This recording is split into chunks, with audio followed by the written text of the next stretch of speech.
Ontem o Brasil viveu o bicentenário da independência. O dia foi marcado por atos em todo o país. Mas o que deveria ter sido uma data cívica importante para todos os brasileiros se tornou palanque para o presidente da República que tenta a reeleição. Para falar sobre a repercussão do que vimos neste 7 de setembro de 2022, eu estou recebendo hoje aqui no programa mais uma vez o professor e advogado constitucionalista Alessandro Paixão. Professor, bom dia, seja bem-vindo novamente. Bom dia, mais uma vez uma alegria estar aqui com vocês. Muito bom recebê-lo, professor. Muitos avaliaram que Bolsonaro teve um discurso mais moderado, né, nesse 7 de setembro, se comparado a outros discursos dele, especialmente o do 7 de setembro de 2021. Mas a gente viu falas machistas, incitação ao ódio, várias daquelas ações que a gente já é acostumado.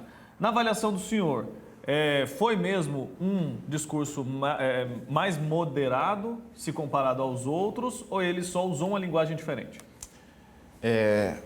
Ontem mesmo, depois que recebi a missão, né, de estar aqui com vocês hoje, fui me preparar para isso, escutando os discursos, tanto o discurso que ocorreu em Brasília, quanto o discurso que ocorreu em Copacabana, no Rio de Janeiro, bem como tentar entender qual a importância, qual o impacto desses discursos na eleição, nesse momento eleitoral.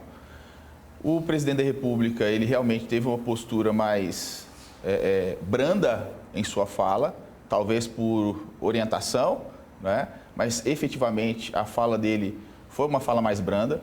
Inclusive, outros candidatos, como o candidato Ciro Gomes, se manifestou sobre isso, justamente porque parte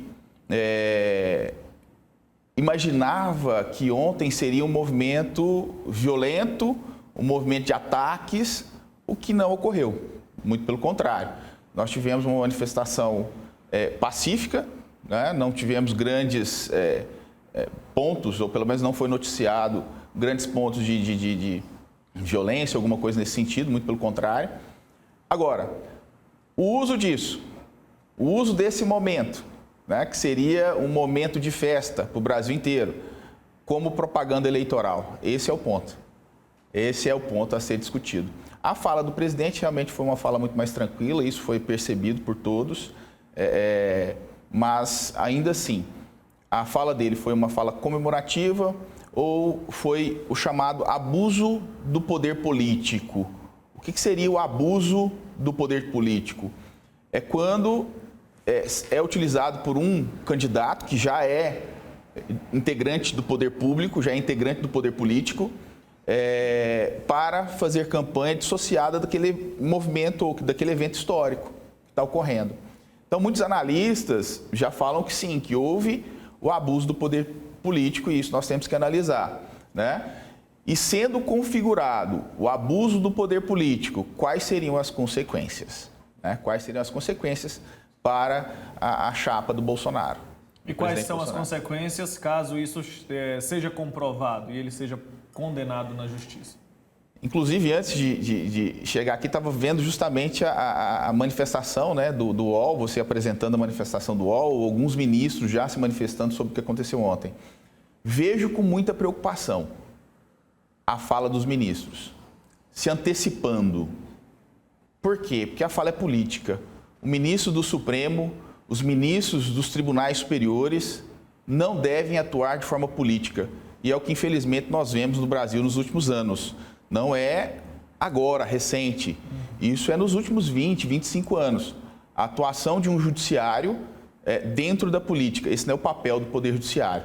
Então, quando o ministro dos tribunais superiores se manifesta, né, sem ser instigado, nós temos um princípio do judiciário que é o princípio da inércia. Né? Ele tem que ser instigado para se manifestar, isso instigado dentro de uma relação processual. E ele começa a fazer falas já fazendo um pré-julgamento, isso me preocupa. Por que me preocupa? Não pelo fato de ter ou não acontecido o abuso do poder político, mas sim voltado por uma decisão política dos tribunais superiores. Ativismo judicial, esse é um ponto muito grave que nós já há 20 anos ou mais estamos enfrentando no Brasil. Cerca de 18, 15 anos atrás, o professor Marcelo Novellino, um grande professor constitucional, do direito constitucional, um procurador, ele falava que nós, no Brasil, estávamos criando um superpoder, que é o poder judiciário, que tudo quer, tudo faz, se apropriando dos poderes constituídos, que é o legislativo e o executivo. Essa é a minha preocupação. Agora, havendo a prática do crime eleitoral, porque é um crime, de abuso de poder político, quais seriam as consequências? Depende da gravidade. Em regra, quando envolve um ato isolado, a aplicação de multa. Então, volto a dizer, a minha preocupação quanto ao uso político do Poder Judiciário. Né? Então, dentro da praxe, dentro da jurisprudência, um ato isolado de menor importância, que não foi praticado durante toda a campanha, o certo, o correto, pelo que nós temos na jurisprudência, seria a aplicação de multa. Isso é bom? Não, não é bom, é ruim. Porque o chefe do executivo praticou um ato, crime, né, eleitoral, e ele vai ser penalizado com uma pena de multa. Já é muito grave, não é menos grave. Mas muitos ontem já falavam em cassação da chapa, de apropriação, né? Existe essa possibilidade de acontecer essa cassação de chapa por conta do que aconteceu ontem? Se for comprovado, isso pode acontecer mesmo? Está previsto em lei já ou não? É a questão política falando mais alto de novo. Está previsto em lei. Uma das consequências, uma das penalidades seria essa. Agora, o que a gente tem que analisar? A gente costuma dizer no direito eleitoral, é o conjunto da obra. Né? O conjunto da obra. Será que a atuação durante a campanha, toda a campanha, justifica a aplicação da pena, que seria a pena máxima, nesse momento, a cassação da chapa? Né? Então, os fatos que ocorreram ontem devem ser muito bem analisados e não de forma abrupta, de forma, né, política, sem uma análise jurídica do tema. E os ministros já saírem falando sobre cassação ou sobre a prática efetiva de crime eleitoral. Pode ter ocorrido? Pode ter ocorrido. Qual a gravidade desse crime? Qual a penalidade a ser aplicada? Essa é uma relação de bom senso, né, que nesse momento nós devemos analisar. O crime de abuso de poder político, ele está muito ligado à ideia da impessoalidade. Quando nós estudamos a administração pública, lá no caput do artigo 37 da Constituição Federal, nós temos um conjunto de princípios que devem ser respeitados. E um princípio é justamente o princípio da impessoalidade. E um dos significados, uma das definições de impessoalidade é a proibição que tem o agente público, de forma geral, de usar do seu cargo para o crescimento político. Então, está ligado à impessoalidade, que é de ordem constitucional. Agora, o presidente da República o fez? Temos que analisar. Tendo feito, qual seria a gravidade, qual seria a consequência? Tá? Então, quando a gente fala de abuso de poder político, abuso de poder econômico também, não deve ser dissociado da análise do princípio constitucional da impessoalidade. Mas para que essa manifestação ocorra, tem que ter tido uma provocação, né? O Ministério Público tem que ir lá e fazer uma reclamação, né? Fazer uma acusação, ou os outros candidatos também, como já anunciaram que devem fazer. Eu já falei hoje aqui, agora há pouco no programa, vou repetir só para a gente deixar bem claro, o abuso de poder político ocorre quando o candidato utiliza de sua posição de poder para influenciar o eleitor por meio de sua autoridade. E o abuso de poder econômico consiste na utilização excessiva de recursos financeiros em prol de uma candidatura, partido ou coligação que possa provocar desigualdade entre os candidatos ou desbalancear a disputa. Aqui a gente fala também sobre a questão estrutural, porque a gente viu em muitos casos ali a TV Brasil, uma TV estatal, bancada com dinheiro público, ajudando ali, fazendo ajudando na questão mais eleitoral do que a gente viu ontem, dos atos que a gente viu ontem. Essa questão da estrutura do governo ser usada também configura abuso de poder econômico ou abuso de poder político? Porque se a gente for avaliar outro candidato, por exemplo, Simone Tebet, Ciro Gomes, Lula, eles não teriam esse recurso, se eles quisessem fazer um ato parecido. Isso também configura, de alguma forma, alguma irregularidade? Configura sim, né? São 2 pontos importantes aí. Primeiro, querer dissociar a figura do presidente da República da atuação política dele, o que aconteceu ontem. Isso é impossível, né? Quando ele está em um evento, como o de ontem, do 7 de setembro, na condição de chefe do Executivo, ele vai falar realmente do que ele fez, do que ele está fazendo no governo. Isso é próprio da atividade política. Então, muitos criticaram, mas ele falou do governo dele, né? Eu vi até esse comentário. Ele falou sobre as questões de a bandeira ou a ideologia dele. Isso é indissociável do agente político. Isso é impossível dissociar.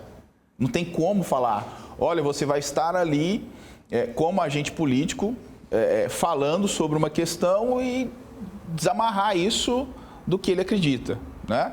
Primeiro ponto. Segundo ponto, quando nós vimos a atuação do presidente fazendo uso da estrutura da administração pública. O evento era oficial? Sim. Como o evento era oficial, a estrutura da administração pública foi utilizada. Aí vem a questão do abuso do poder político.